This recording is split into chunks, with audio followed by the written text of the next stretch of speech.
Warahmatullahi wabarakatuh. Selamat pagi.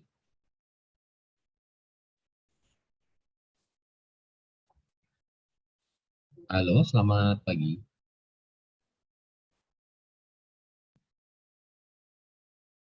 Apakah suara saya bisa terdengar dengan jelas?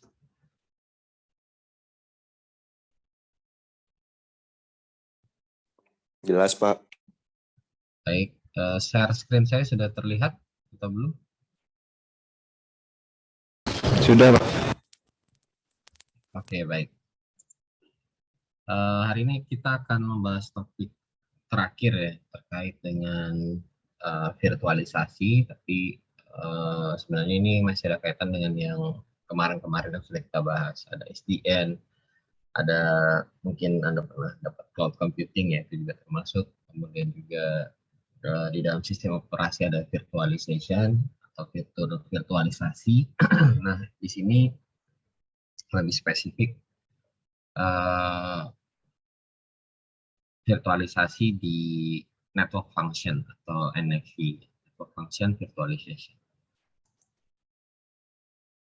Nah, seperti tadi saya sempat sampaikan bahwa mungkin Anda pernah belajar virtualisasi di sistem operasi, kemudian juga mungkin Anda pernah menggunakan ya mungkin secara tidak sadar ya Anda pernah menggunakan cloud. Google itu basisnya adalah di cloud, Tokopedia kalau Anda belanja di situ, termasuk juga Lazada itu juga berada di cloud, dan lain-lain yang lainnya mungkin selama ini Anda nggak pernah sadar bahwa Anda sudah menggunakan cloud atau fondasi atau infrastruktur yang digunakan oleh layanan di internet.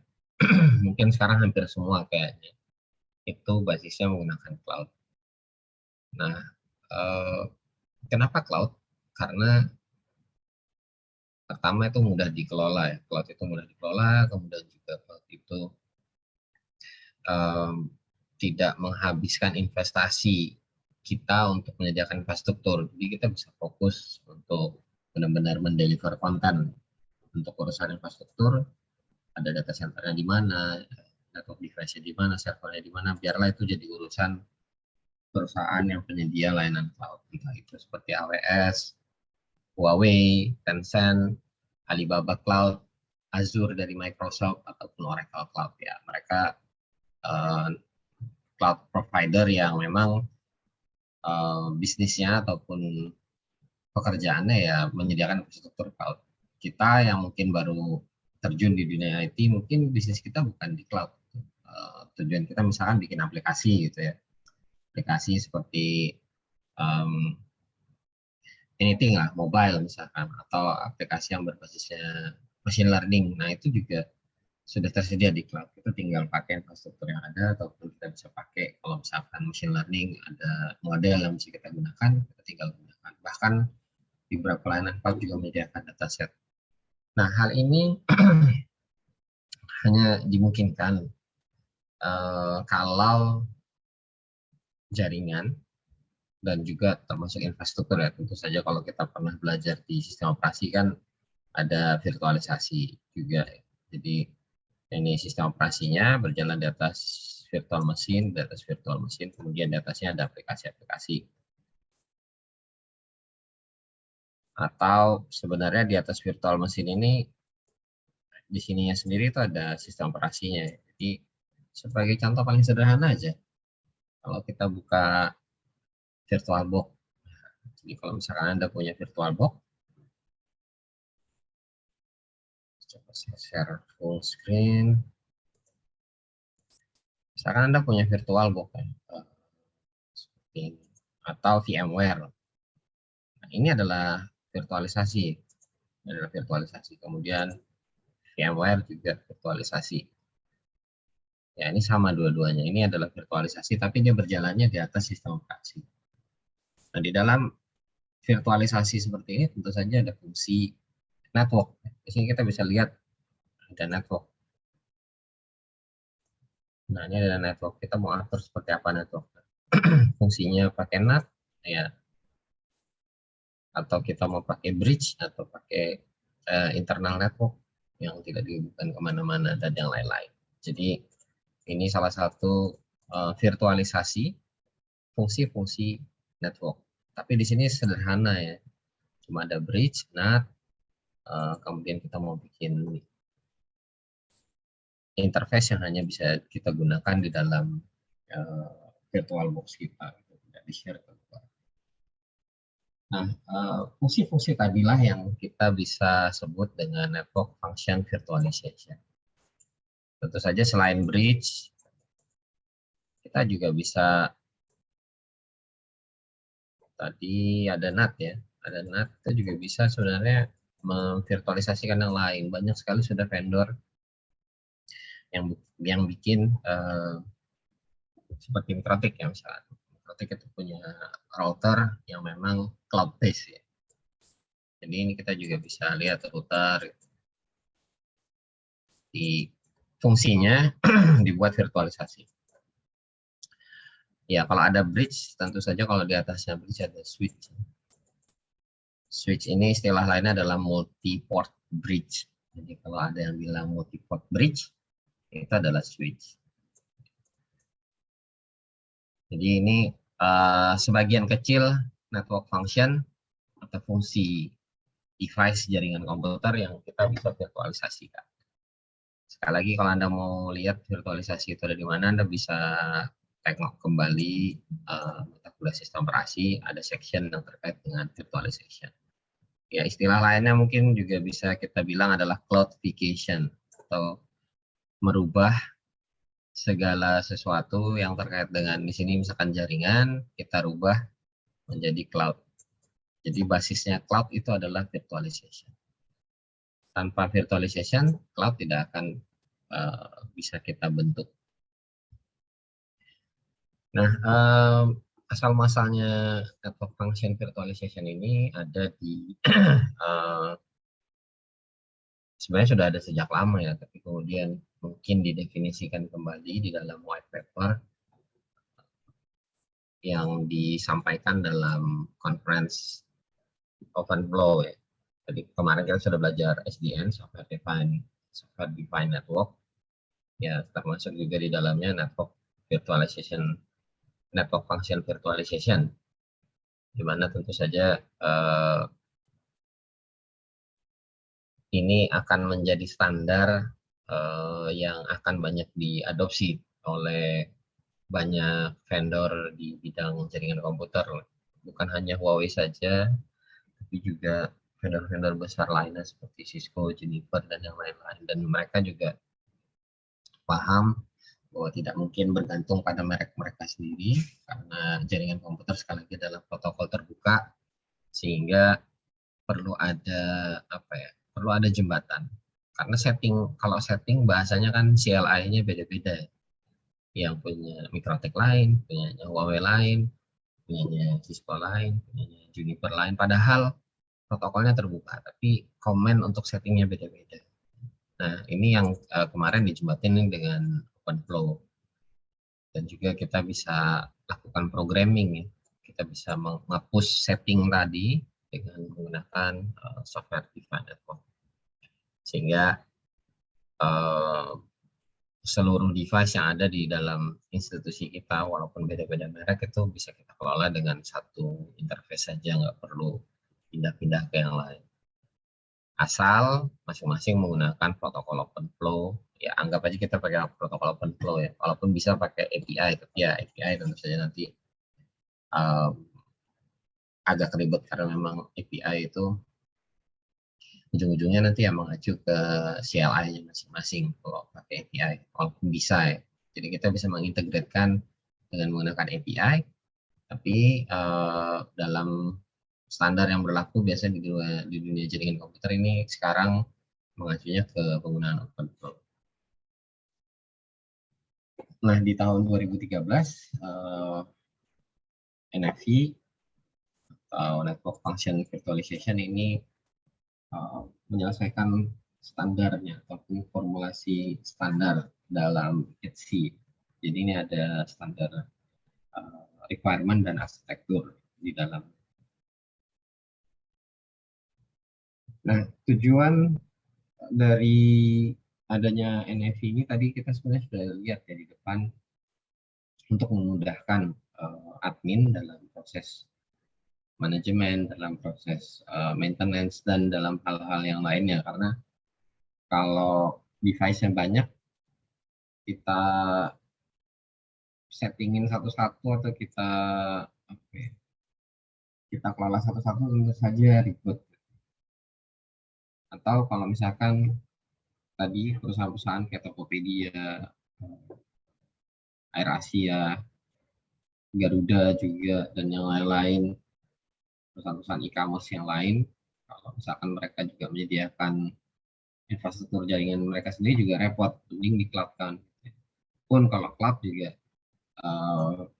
tidak mungkin cuma ini aja berlangganan server sudah gitu. Biasanya mereka punya yang namanya virtual data center. Jadi seolah-olah mereka ini punya data center tapi basisnya adalah cloud. Nah, kalau sudah mengacu ke dalam virtual data center, di dalam data center tentu saja akan banyak sekali router dan switch atau peralatan-peralatan network lainnya. Ya ada firewall, mungkin ada IDS, ada IPS, dan lain-lain.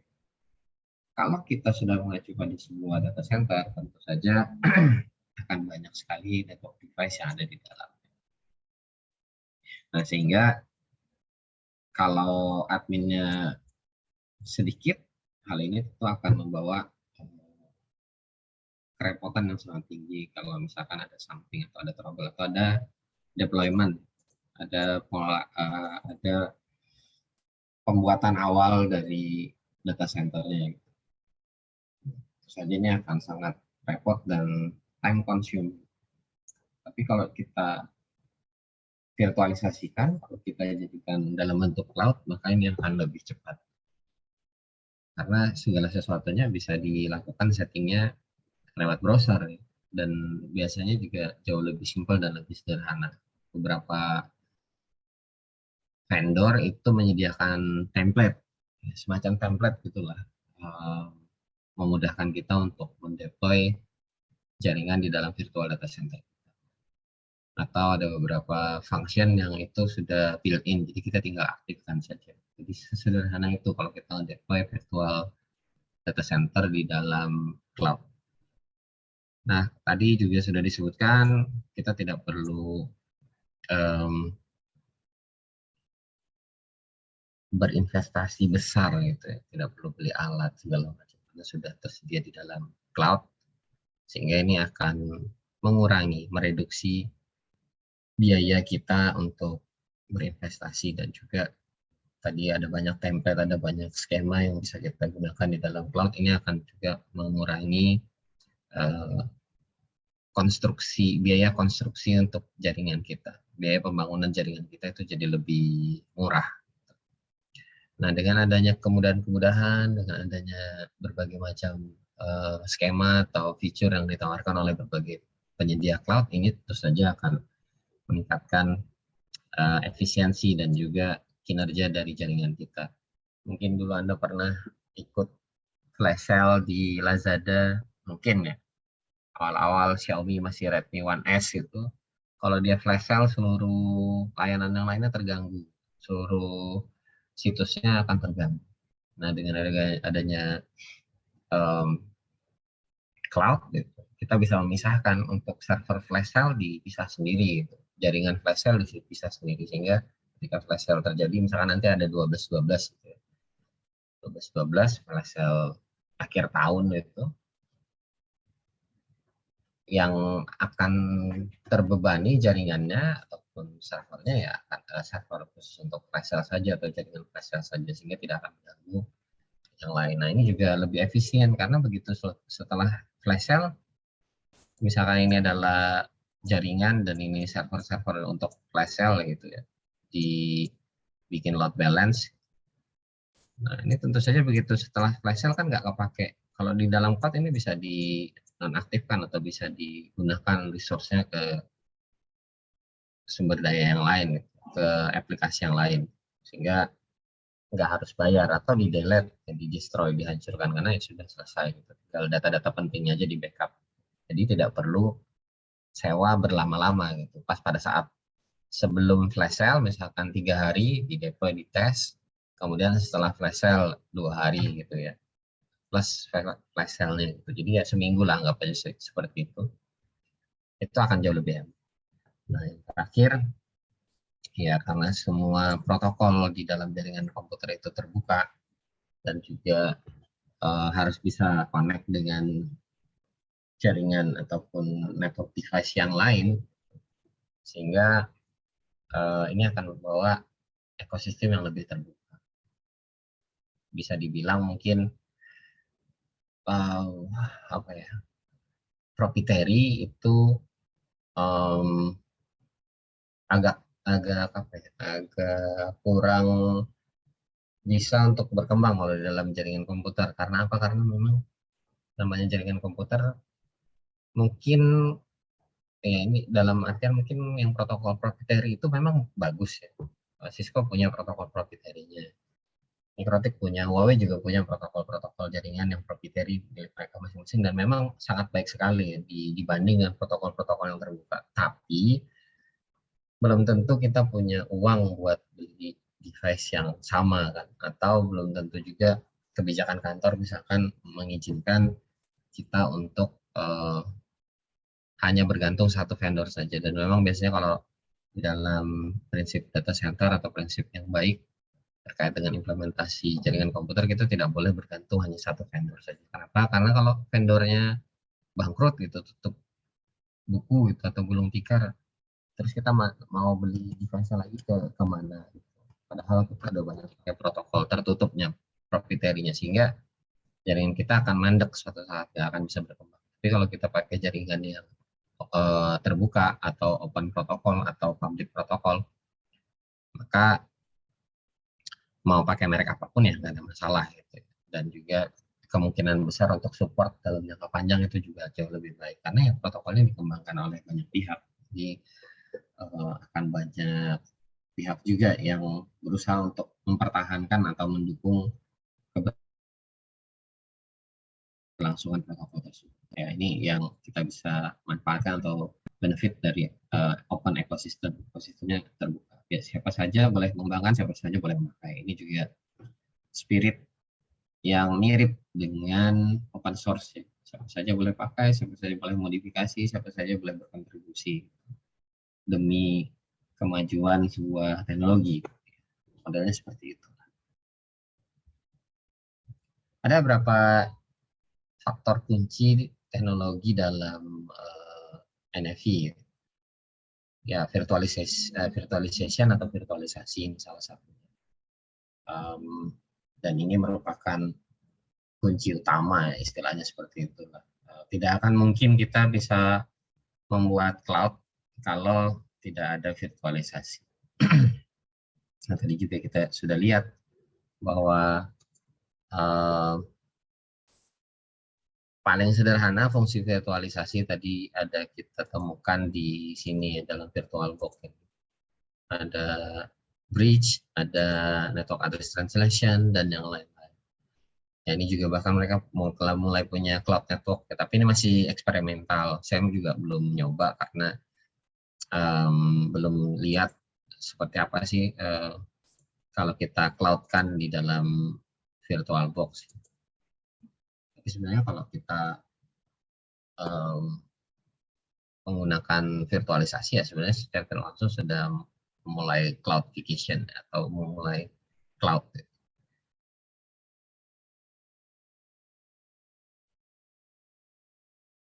Nah, salah satu feature yang paling bermanfaat di dalam virtualisasi ini adalah partition, pembagian resource. Jadi kita bisa membagi sumber daya yang ada di dalam jaringan fisik, sumber daya yang ada di dalam komputer fisik menjadi kecil-kecil gitu ya. Virtual machine yang saling berbagi resource sebenarnya. Kemudian masing-masing mesin virtual yang ada di sini itu terisolasi. Jadi tidak akan nyampur satu sama lain. Ya, kalau kita lihat kembali di dalam VirtualBox saya ini, masing-masing ini adalah server yang terpisah satu sama lain dan bisa berjalan satu sama lain. tidak akan mengganggu satu sama lain. Jadi dia tidak akan mencampuri satu sama lain. Pun juga kalau ada malware ya, misalkan malware yang ada di dalam Ubuntu saya ini tidak akan menjangkiti di Windows 7 selama setting networknya benar ya, selama setting networknya benar. Atau saya mau isolir, benar-benar isolir, nggak ada hubungannya sama sekali jaringannya satu sama lain, ya tidak akan bisa nyebrang gitu. Termasuk juga file ya, file yang ada di Windows 7 tidak akan bisa diakses oleh Ubuntu-nya. Jadi masing-masing virtual machine yang ada di dalam virtual box tadi terisolir satu sama lain. Jadi tidak ada hubungan, kecuali ya dalam satu hal kita memang mau mengkonekkan VM1 dengan VM2.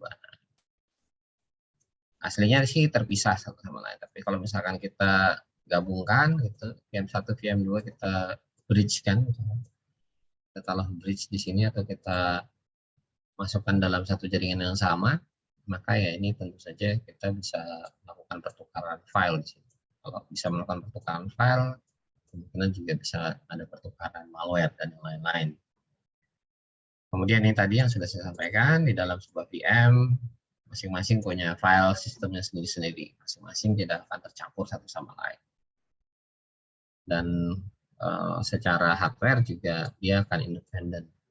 Jadi dia akan independen, tidak akan tercampur satu sama lain. Kita kembali ke VirtualBox ini kan, ini hardware masing-masing beda-beda ya. Ini beda-beda berapa jumlah memorinya di sini Windows 7. Kemudian ini yang untuk Ubuntu. Ya ini masih sama, ada yang beda nggak ya? Saya kasih 8. Ini saya kasih 6 memori, 6 GB yang Windows 10 karena perlu resource sangat besar itu. Prosesornya juga saya kasih 6 core. Ya, kalau di sini saya kasih 4 core aja. Terus networknya juga beda-beda ya di sini, termasuk berapa jumlah hard disk yang saya alokasikan juga berbeda. Ada yang cuma 8 GB. Di sini Windows 10 saya alokasikan 50 GB.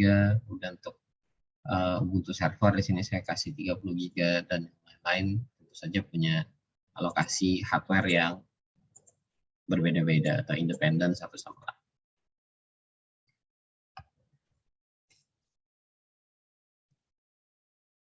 Nah, kemudian karena kita sudah bisa memvirtualisasikan segalanya, maka kita bisa membuat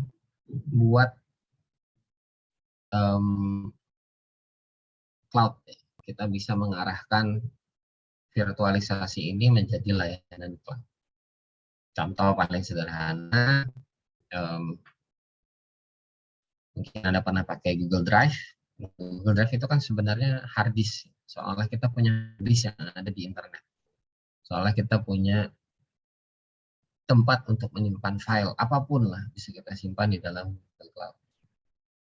Di dalam Google Drive di cloud-nya Google ya, GCP, Google Cloud Platform-nya. Si Google atau Anda pakai Gmail, Anda pakai, kalau Anda daftar Gmail, Anda secara tidak langsung juga mendapatkan storage, mendapatkan Google Drive yang di-share ke email Anda ya, karena pemakaiannya modelnya seperti itu. Nah, Anda bisa mengakses kapan saja, di mana saja, selama punya internet. Dan tentu saja kalau kita lihat sebenarnya yang Anda akses itu adalah resource ya. Resource-nya apa? Kalau misalkan Google Drive ya, resource-nya adalah storage. Jadi kalau misalkan di virtual machine itu ada 3 standar, bukan 3 standar sih, 3 resource yang jadi acuan biasanya ya. Juga dipakai buat harga biasanya. Compute capacity atau CPU, kemudian memory, dan storage. Ya sudah ini aja, atau HDD, hard disk. Nah tadi kita bicara tentang Google Drive, itu salah satunya G Drive.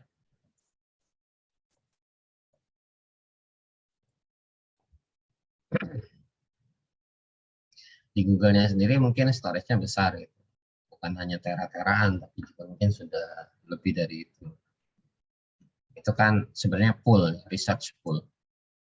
Dia punya sekumpulan sumber daya, si Google-nya, kemudian kita pakai sedikit aja dari yang ada. Ya ini juga kalau kita lihat di dalam VirtualBox saya ini storage ini research pool.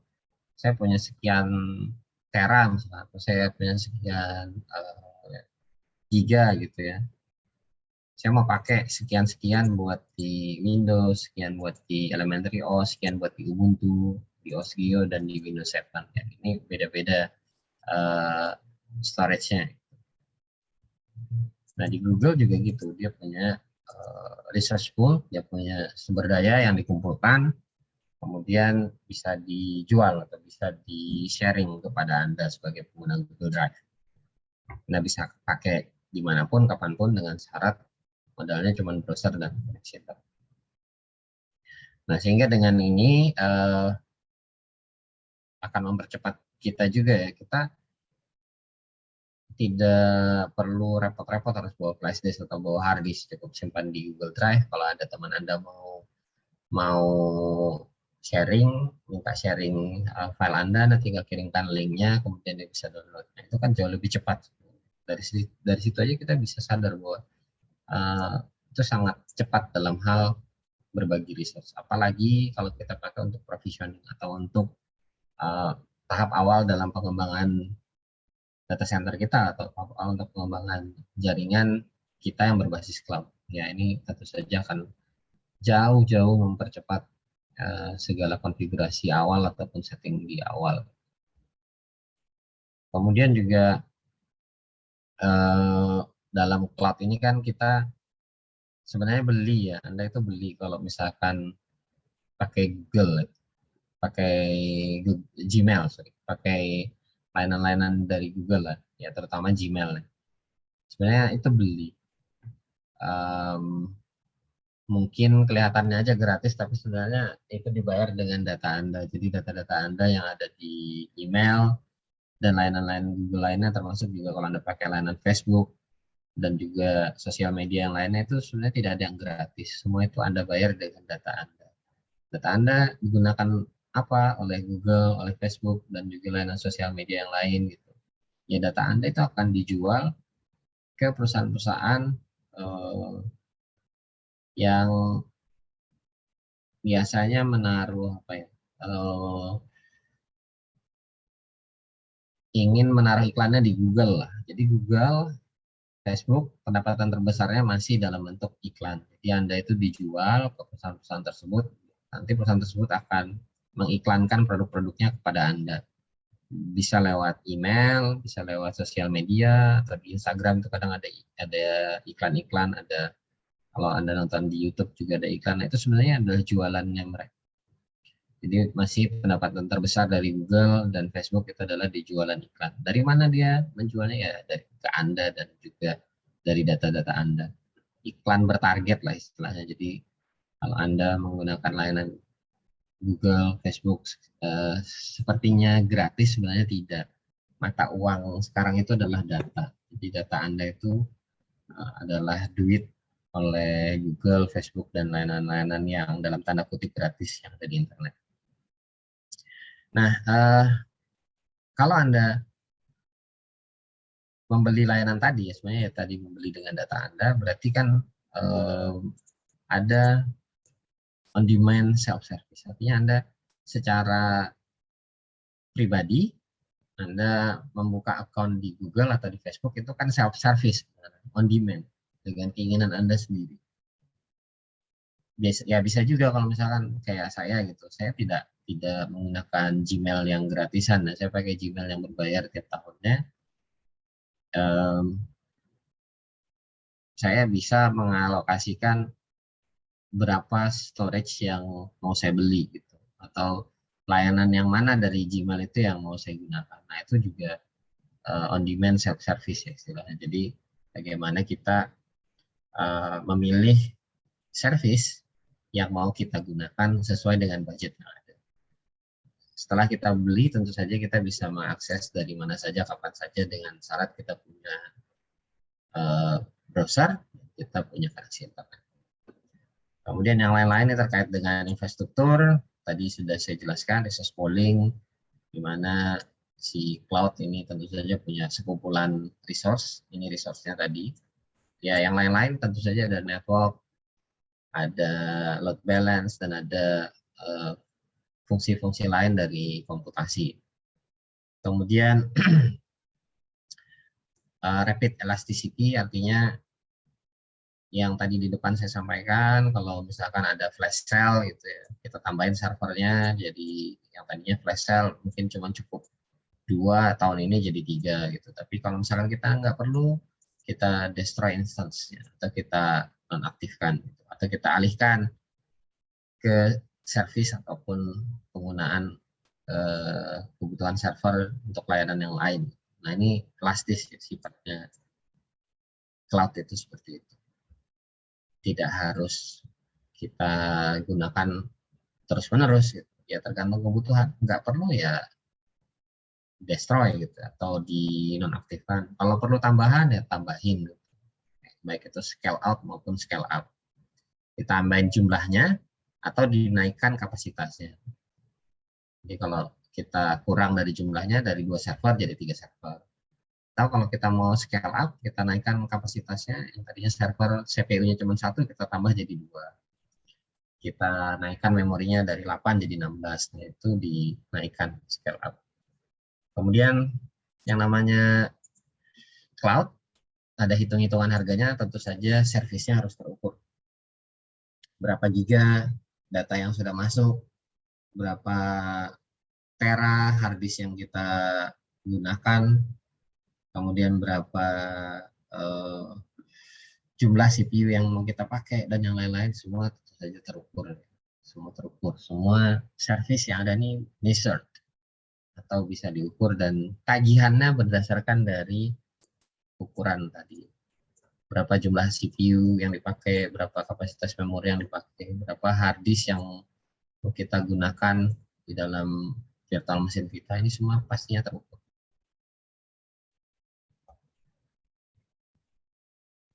Nah, ini arsitekturnya, atau kita bisa bilang network function virtualization infrastructure. Nah, di sini juga ada manajemennya ya, tentu saja ada konsol ataupun ada interface yang kita bisa gunakan untuk mengatur jaringan. Sebentar, saya coba bukain ini aja deh. Sebentar ya, saya coba bukakan salah satu fungsi network di dalam AWS ya.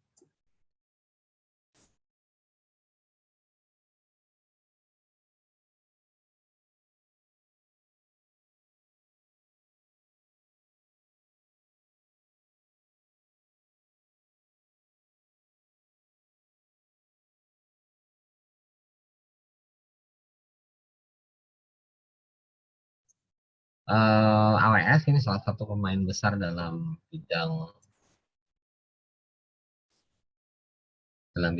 cloud.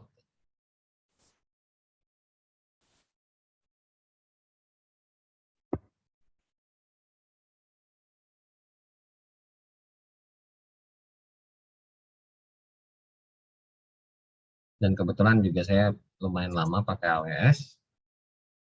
Kalau untuk Huawei sendiri baru nyoba setahun belakangan lah, karena memang untuk Huawei juga banyak servis yang berbayar.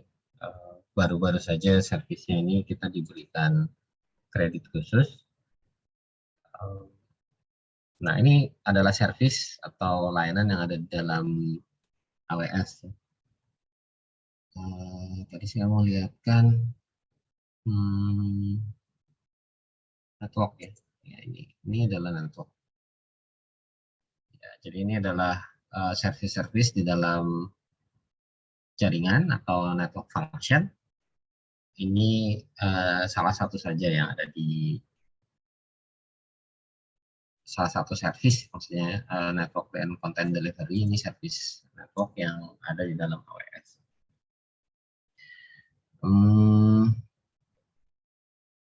Coba kita lihat yang route 53. Jadi kalau ada 53 ini portnya DNS. Jadi kalau ada istilah route 53 kita bisa menebak sebenarnya. Oke, ini saya belum pakai. Ini cuma contoh saja. Salah satu function atau salah satu fungsi di dalam jaringan yaitu DNS, service layanan domain name system atau domain name server. Ini kita bisa kelola atau kita bisa gunakan cloud untuk mengatur DNS kita ya. Jadi kita bisa gunakan di dalam cloud juga. Kita kembali ke slide. Nah, kalau tidak ada konsol tadi, tidak ada dashboard tadi, tentu saja kita akan kesulitan sekali dalam mengelola jaringan kita. Jadi konsol tadi sebenarnya salah satu tools kita untuk mengelola dan melakukan orkestrasi atau menyelaraskan lah semua fungsi-fungsi jaringan, bukan hanya fungsi jaringan, juga fungsi yang lain yang ada di dalam layanan-layanan kita. Jadi basisnya sebenarnya layanan. Itu kita tarik ke belakang, kita punya layanan apa, kemudian kita harus menyiapkan infrastruktur seperti apa, dan kita sinkronisasikan nanti di belakang. Jadi modelnya kayak gitu. Kita definisikan dulu layanannya apa, perlu resource seperti apa, baru kita sediakan infrastruktur. Nah, jadi kita cek bisnis kita ataupun apa yang mau disupport dari bisnis kita ya, atau produk atau layanan apapun lah. Tentu saja kalau ini jaringan ya yang muncul di internet gitu. Misalkan Anda perusahaan rintisan atau startup baru buka aplikasi baru, misalkan aplikasi jasa kurir gitu. Nah, ini Anda perlu apa gitu di dalam aplikasi Anda? Perlu server, misalkan perlu SMS gateway, misalkan untuk proses autentikasi NFA-nya, kemudian mungkin juga perlu layanan-layanan yang lain. Nah, dalam operasionalnya juga tentu saja ada operational support system ya, atau operational support system. Ini building block-nya dari NFV. NFV.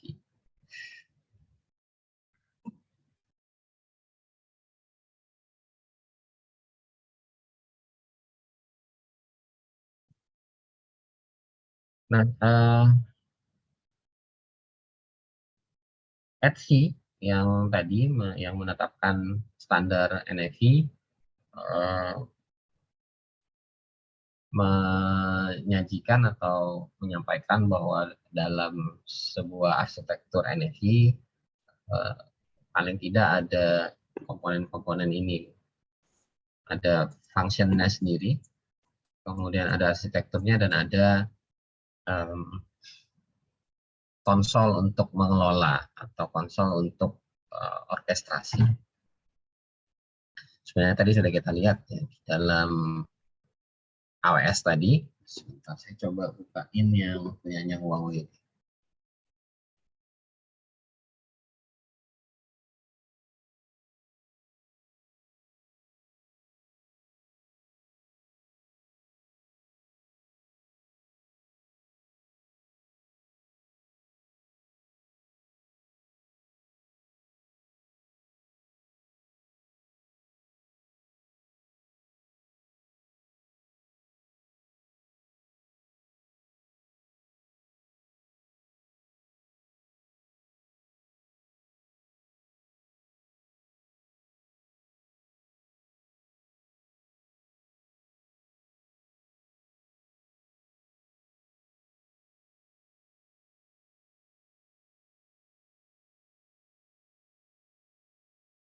Model-modelnya ya sama dengan punya AWS.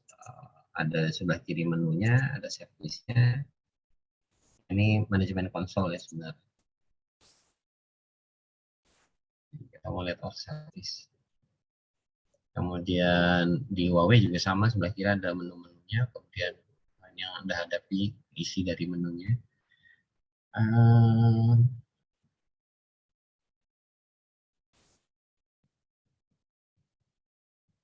Nah, untuk fungsi network itu ada di sini, virtual private network. Jadi kita bisa ngatur routingnya kemana, subnetnya apa, dan yang lain-lain.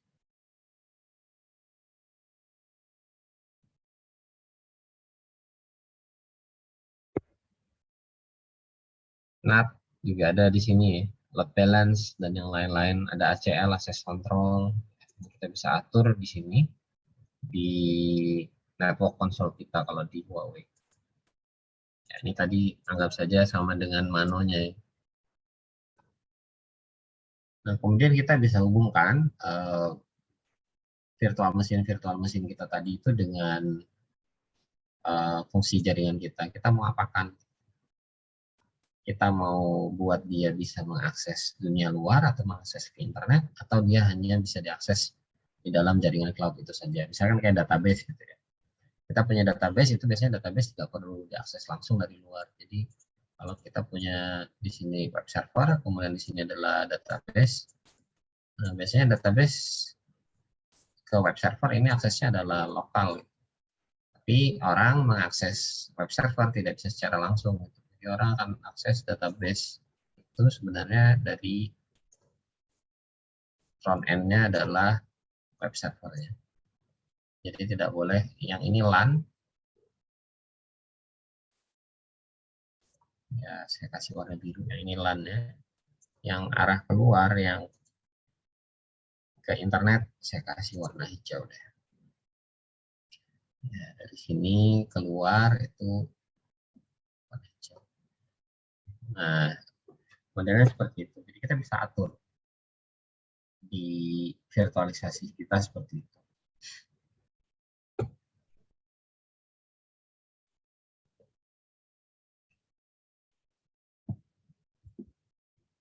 Nah, ini adalah apa saja isi di dalamnya. Untuk OSS dan BSS ini manajemen sistem untuk service provider atau untuk penyedia service ya. Isinya tidak ada fungsi di dalamnya, tidak ada fungsi NFI, jadi tidak ada fungsi NFI. Nah, kemudian juga mano atau konsol tadi itu tentu saja harus ada, dan ini bisa kita gunakan untuk mengoperasikan OSS dan BSS.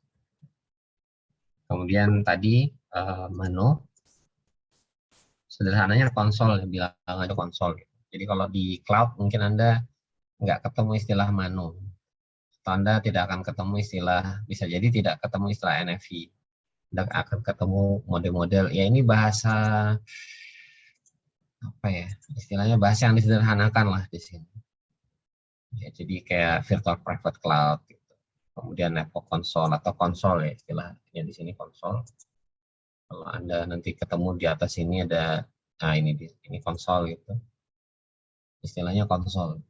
Jadi sekali lagi mungkin Anda tidak ketemu istilah, ini istilah akademiknya enggak aja seperti itu. Yang ada di browser tadi itu istilah pasarnya ya, istilah kerennya lah. Anda mungkin mirip seperti beli vitamin C. Anda nggak mungkin beli vitamin C itu dengan nama ilmiahnya gitu ya, sama skrobat gitu. Anda pergi ke Indomaret atau Anda pergi ke Alfamedia, Alfamart, Anda bilang asam skrobat, dia nggak akan bilang ada gitu. Atau Anda pergi ke warung sebelah gitu ya, warung kelontongan biasa gitu, dekat rumah Anda beli natrium klorida, nggak akan ada yang jual natrium klorida. Tapi kalau Anda bilang, saya mau beli garam dapur gitu, ya ada. Gitu. Padahal isinya garam dapur ya natrium klorida. Tentu saja dicampur bahan yang lainnya, ada yodium dan lain-lain. Tapi kalau Anda gunakan istilah saintifik atau akademik, tentu saja ini nggak akan laku dijual. Apalagi istilah-istilah yang ada di sini adalah istilah-istilah yang umum buat jualan.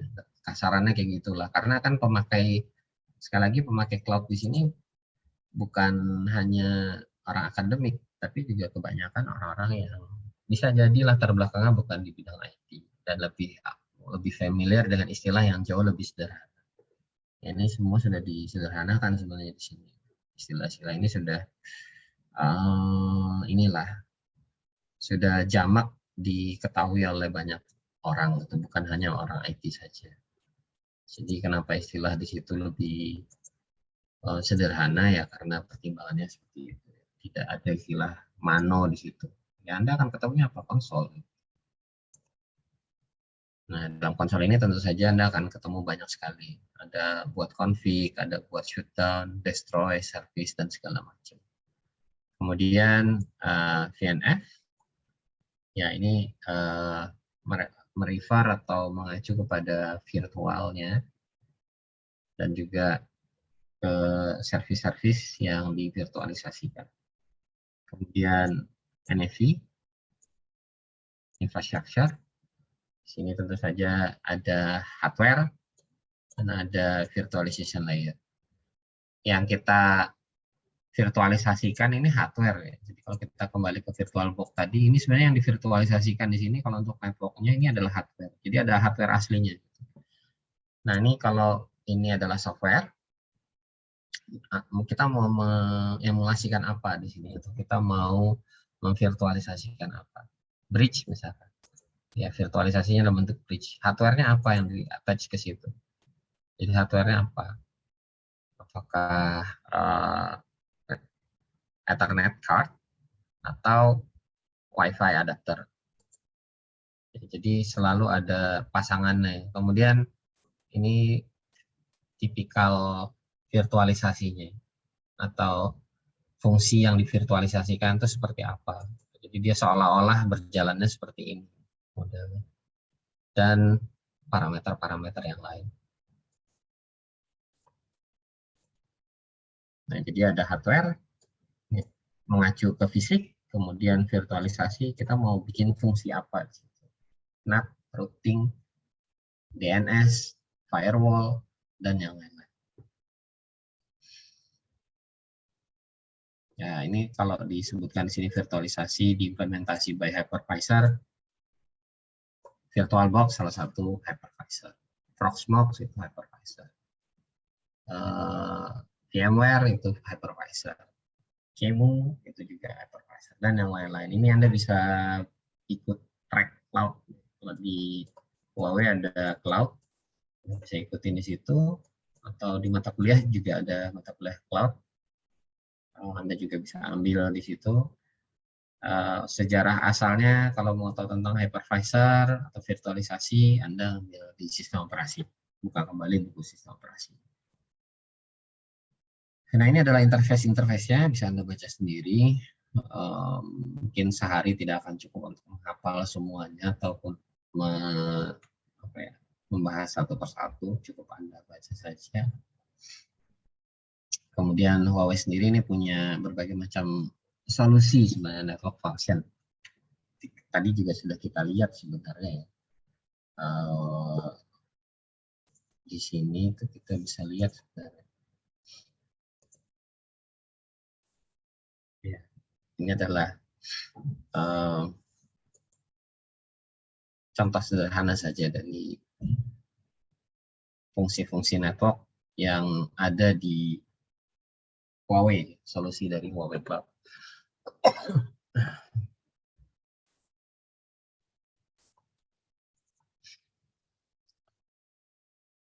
Nah, yang menarik sebenarnya kalau ada yang ngambil 5G core atau infrastruktur inti dari 5G itu natively cloud. Jadi 5G itu lahirnya, maksudnya penggunaan switchingnya segala macam di dalam 5G itu benar-benar natively cloud. Jadi dia adalah basisnya cloud. Artinya apa? Kalau misalkan kita mau deploy server buat layanan 5G, seluler generasi kelima, itu modalnya cukup server. Jadi di dalamnya kita bisa deploy core switching untuk 5G di dalam. Ya, ini yang menarik kalau misalkan kita belajar 5G itu buka-buka sumber tentang 5G, ternyata semudah itu implementasinya. Kalau dia sudah dalam bentuk virtual machine kan artinya ini bisa dibawa-bawa template virtual machine, bahkan dalam laptop pun bisa. Dalam laptop atau dalam PC itu juga bisa karena bentuknya sudah dalam virtual machine. Ini yang saya kemarin waktu belajar 5G itu, wah ini menarik itu, ternyata 5G natively cloud, basisnya sudah cloud sehingga mudah untuk di-deploy. Pantesan kalau seperti itu ekspansi 5G itu di negara-negara maju cukup cepat dan juga mereka terancam dengan kemajuan 5G-nya dari Cina gitu. Karena memang semudah itu untuk mendeploy 5G. Ya, karena memang basisnya adalah cloud. Ya, kalau di Huawei biasanya cloud ini mereka punya produk yang depan-depannya ada Fusion ini. Fusion storage ini untuk storage. Fusion compute ini untuk virtual machine. Fusion network ini untuk fungsi-fungsi di jaringan. Nah, untuk operasional ada OpenStack plus ini Fusion Spare. Jadi di Huawei sendiri, kalau Anda lihat jajaran produknya ada tulisan Fusion gitu, Fusion ya. Ini adalah cloud stack-nya punya Huawei. Pun kalau Anda belajar track cloud, nanti Anda akan dapat Fusion Compute. Oke, terakhir mungkin ada yang sering menanyakan ini, apa sih bedanya atau hubungannya antara software defined network dan network function virtualization? Ya, tentu saja ini dua-duanya berjalan selaras ya. Kalau di industri ataupun di perusahaan besar biasanya dua-duanya akan dipakai. Network function itu tidak akan bisa dipisahkan dengan software defined network. Jadi kita bisa mendeliver konfigurasi atau kita bisa mendeploy fungsi sebuah jaringan itu dengan menggunakan SDN. Dan dengan menggunakan SDN juga kita bisa mengelola berbagai macam fungsi jaringan yang ada di dalam perusahaan kita ataupun dalam organisasi kita, baik itu yang benar-benar hardware atau dalam bentuk virtual ya, dalam bentuk cloud. Sehingga dua-duanya ini tentu saja akan saling berdampingan gitu, tidak mungkin dipisahkan satu sama lain. Pak, bisa nggak kita ambil SDN-nya saja? Bisa gitu. Kita ambil SDN-nya saja, kemudian kita gunakan untuk mengelola hardware yang ada gitu. Tapi ya sayang itu sudah ada cloud, sudah bisa di-cloudkan semua, kenapa nggak di-cloudkan semua? Karena kan jauh lebih gampang. Dengan penggunaan SDN aja sudah gampang gitu, apalagi kita bisa cloudkan atau kita bisa virtualisasikan fungsi jaringan kita. Akan jauh lebih gampang lagi. Kalau saya sih lebih suka lebih suka segala sesuatunya itu sederhana, itu nggak repot. Karena tentu saja akan banyak tantangan yang lain yang harus kita selesaikan daripada kita tenggelam di permasalahan yang istilahnya klasik lah atau berulang gitu ya. Jadi kalau sudah ada otomasi, kalau sudah ada template ataupun fitur yang bisa kita gunakan, mending kita pakai itu saja, termasuk SDN dan NFC. Kemudian Huawei ini punya solusi kalau kita mau menggunakan SDN dan NFC di dalam institusi kita. Ya tentu saja kalau Huawei nggak punya solusinya, sederhananya dia nggak akan memberikan kita materi tentang SDN dan NFC gitu. Nah, salah satu solusi yang bisa mereka berikan contoh tadi ada di Huawei Cloud Stack-nya tadi. Oke, mungkin itu untuk kuis bisa Anda kerjakan di LMS kita. Ini akhir dari materi perkuliahan kita di semester ini. Mungkin minggu depan nanti Anda bisa fokus untuk mengerjakan mock exam dan juga final exam. Untuk teknisnya nanti saya akan coba rundingan dulu dengan dosen sebelumnya seperti apa deliver mock exam, final exam, dan certification exam. Oke, untuk summary-nya yang pertemuan kali ini kita sudah lihat ya dari awal SDN, NFV ini akan jadi standar yang akan banyak digunakan dan bahkan sudah dipakai sebenarnya. Anda saja mungkin nggak sadar ya, kalau kita lihat startup yang ada sebenarnya mereka secara infrastruktur sudah banyak sekali menggunakan virtualisasi dan SDN maupun NFT. Kemudian juga para startup tersebut menggunakan SDN ini karena memang standarnya terbuka, kemudian juga fleksibel untuk dikelola dan juga jauh lebih sederhana, tidak ngerepotin admin lah intinya seperti itu. Nah, salah satu hal yang juga cukup menarik tadi kalau kita lihat NFV infrastructure, dalamnya itu ada 5G yang memang benar-benar natively dia adalah cloud dan dia natively juga segala fungsi yang ada terkait dengan switching di 5G atau pertukaran data di 5G itu dalam bentuk function yang sudah divirtualisasikan, fungsi-fungsi switching yang sudah divirtualisasikan, sehingga ini juga akan membantu perusahaan telekomunikasi ya telco itu bisa cepat dalam mendeploy berbagai macam layanan telekomunikasi. Oke, itu yang mungkin bisa saya sampaikan. Ada yang mau ditanyakan? Pak, izin bertanya, Pak. Oke, silakan. Untuk real UASnya itu di hari Kamis atau Jumat, Pak? Apa itu? Untuk UAS? Iya, Pak.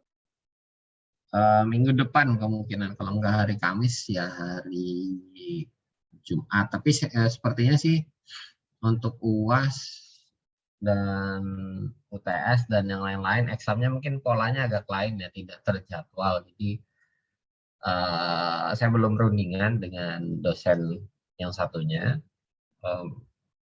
Biasanya selama ini sih bisa dikerjakan dalam jangka waktu tertentu, jadi tidak mematok hari tertentu. Yang mungkin nanti akan jadi patokan itu cuma certification exam, karena certification exam itu kita harus nunggu informasi dari pihak Huawei dan juga diproktori oleh pihak Huawei. Itu aja yang akan membedakan nanti, yang itu yang punya jadwal yang fix. Tapi untuk exam yang lain, mock dan final itu fleksibel. Untuk certification exam kita akan mengikuti regulasi dari Huawei. Itu saja sih yang harinya nanti fix. Oke, ada lagi yang mau ditanyakan mungkin yang terkait perkuliahan? Tidak ada? Baik, kalau tidak ada, untuk pertemuan kita perkuliahan dalam satu semester ini telah selesai. Kalau ada hal yang kurang berkenan atau hal yang mungkin salah dari saya mohon maaf. Sampai ketemu lagi di perkuliahan yang lain. Saya tutup. Assalamualaikum warahmatullahi wabarakatuh. Selamat pagi. Waalaikumsalam warahmatullahi wabarakatuh. Terima kasih. Terima kasih Pak atas ilmu yang diberikan. Terima kasih, Pak.